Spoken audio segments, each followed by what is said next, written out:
किसान नेता राकेश टिकैत ने की बसपा प्रमुख की जमकर तारीफ। बहन मायावती को आखिर क्यों कहा नंबर 1 मुख्यमंत्री? जी हाँ दोस्तों, आपने बिल्कुल सही सुना। मैं हूं पराग महेंद्र, आप देखना शुरू कर चुके हैं नेशनल चौपाल। भारत ये कृषि प्रधान देश है।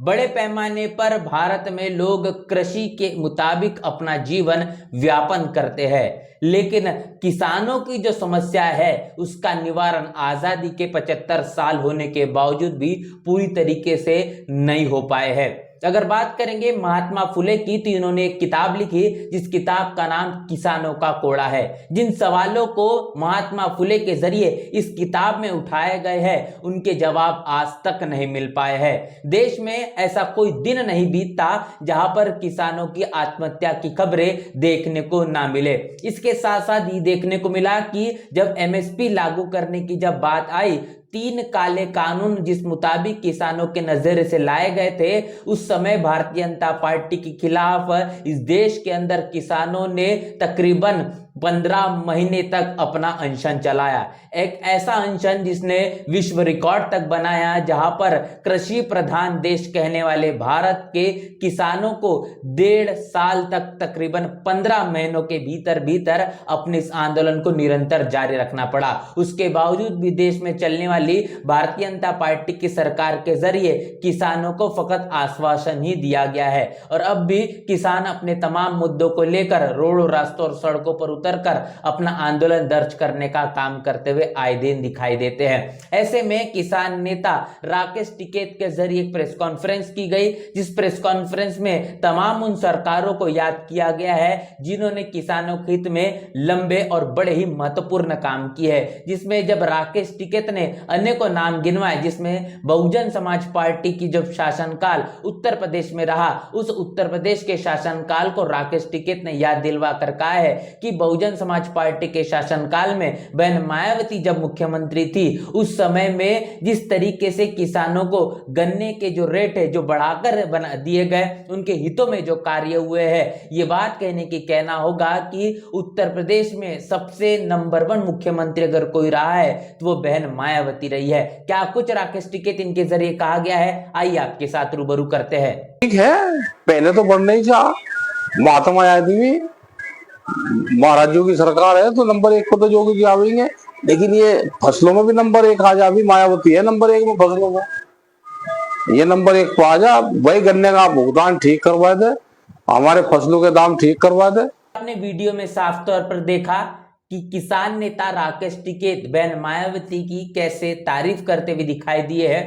सवाल यह है कि भारत में चलने वाली जो सरकार है, इस सरकार का किसानों के प्रति आखिर दायित्व क्या है? किसानों के हित में संविधान के मुताबिक भारत सरकार के जरिए कौन कौन से ऐसे काम हैं जो होना चाहिए, इस बात को भी समझने की आवश्यकता है। जो भारत का संविधान कहता है कि भारत के तमाम किसानों को आर्थिक सहायता, मतलब कि उन्हें सब्सिडी दी जाए, जिसके कारण सस्ते और आसान ऋण, मतलब कि कर्ज के आधार पर वो तमाम चीजें मुहैया हो पाए, जिसके कारण वो बीज, खाद, कीटनाशक और उपकरणों के तौर पर सब्सिडी भी उन्हें मिल पाए। फसल के लिए उनकी बर्बाद होने के बाद जो बीमा है, इसकी भी तमाम तरीके की योजना मजबूती से, सख्ती से लागू करने का काम, खासतौर पर प्राकृतिक आपदाओं के समय में जो नुकसान होता है उसकी भरपाई के चलते ये भारत सरकार का काम है। यहाँ तक कि बुनियादी ढांचे का विकास होना चाहिए, जिसमें सिंचाई आती है, उसके तमाम तरीके की सुविधाएं आती है। उसके लिए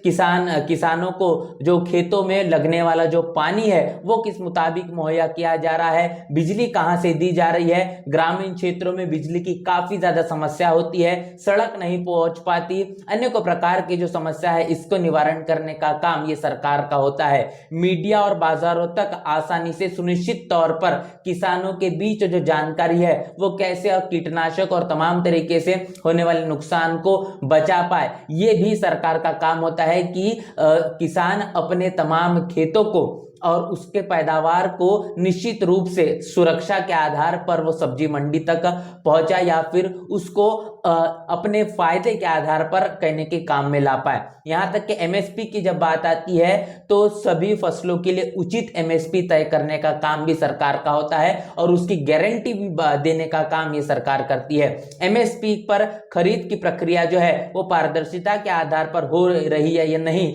ये भी किसानों के साथ उनका विश्वास अपने हाथों में लेकर उनको उनके मेहनत का मुआवजा मिलना चाहिए, ये ध्यान भी रखना ये कहने के देश में चलने वाली तमाम सरकारों का होता है। प्रौद्योगिकी और नवाचार, डिजिटल प्लेटफॉर्म के माध्यम से किसानों को जोड़ना, उनकी समस्याओं का निवारण करना, ड्रोन, सेंसर, एआई, तमाम आधुनिक तकनीकी के आधार पर किसानों को जो भी सुविधाएं सरकार के जरिए होना चाहिए वो चीजें प्रदान करना और खेती किसानी को लेकर शिक्षा और प्रशिक्षण देने का काम भी ये भी सरकार का होता है। कृषि विद्यालयों के जरिए और उनके अनुसंधान केंद्रों में किसानों को होने वाले नुकसान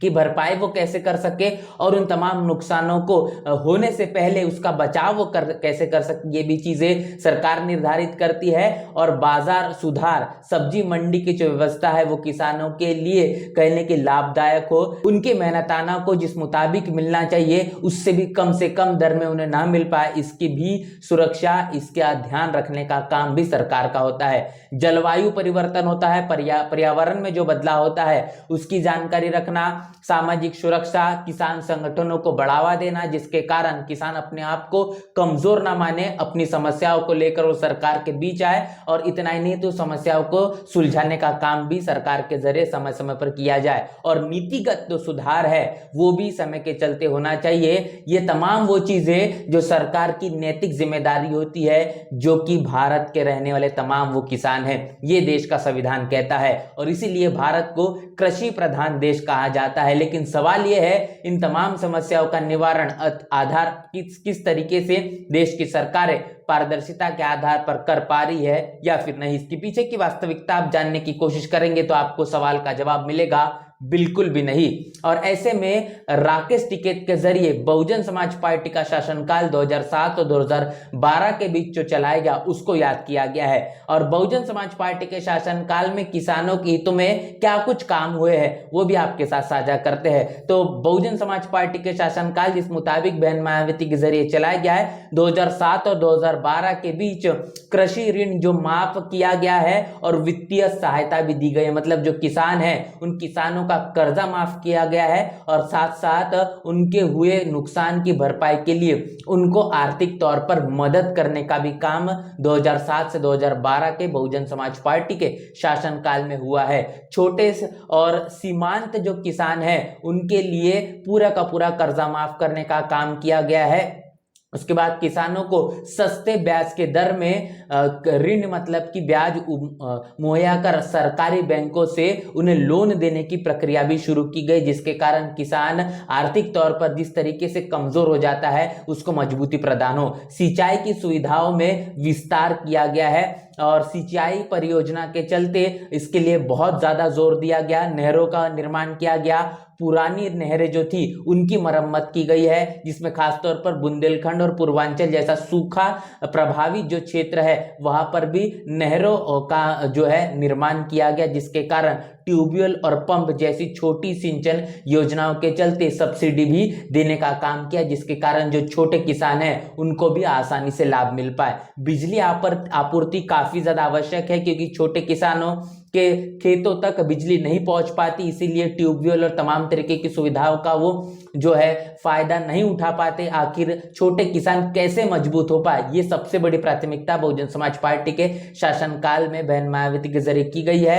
और इतना ही नहीं तो कृषि इनपुट पर भी सब्सिडी देने का काम किया गया, जिसमें खाद, बीज, कीटनाशक इनको सब्सिडी के आधार पर बहुत ही कम दर में कैसे किसानों तक पहुंचाया जाए, उसका उत्पादन का लागत कितना ज्यादा कम किया जा सकता है, ये तमाम चीजों पर भी विशेष ध्यान दिया गया। उन्नत बीज और जैविक खाद के उपयोग में बढ़ावा देने की भी जागरूकता बनाई गई है और खास तौर पर गन्ना किसानों के लिए भी बहुत ज्यादा विशेष ध्यान दिया गया है। कृषि बुनियादी ढांचे का विकास किया गया, किसानों के कल्याण के लिए अनेकों प्रकार की योजना लाई गई और यहाँ तक के जो भूमिहीन लोग थे उन तमाम भूमिहीन लोगों को पट्टे काटकर उनको खेती की जमीन दी गई, जिसके कारण बंधुआ मजदूर की जो संकल्पना गांव ग्रामीण में चलती है वो खत्म होकर किसान अपने बलबूते पर